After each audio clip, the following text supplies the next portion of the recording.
История трамвая во Владикавказе началась непросто. В конце 800-х годов зародился первый проект создания путей для движения вагонов.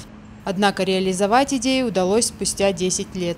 Во Владикавказ прибыли немецкие и бельгийские инженеры. Они и приступили к прокладке путей по чугунному мосту.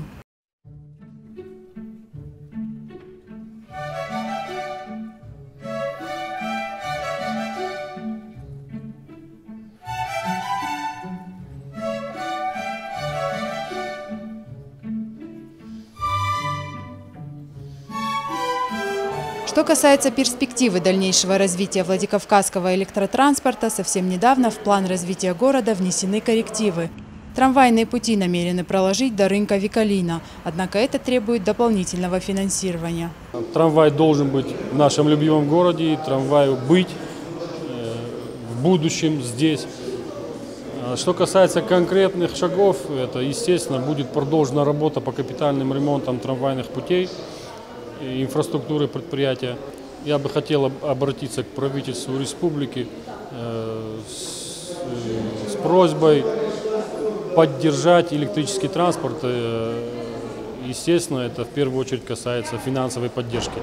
Потому что без поддержки вряд ли собственными усилиями администрации города нам удастся выйти из достаточно сложной финансовой, в первую очередь, ситуации, в которой находится сегодня предприятие.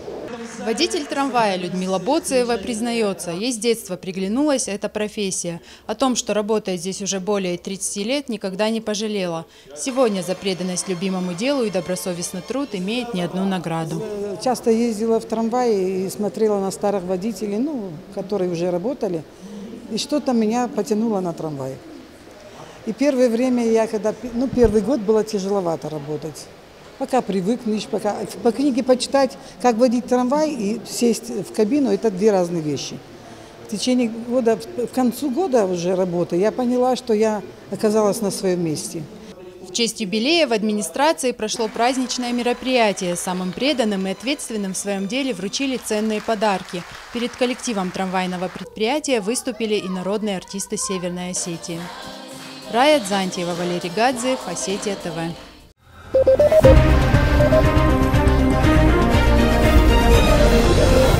Thank you.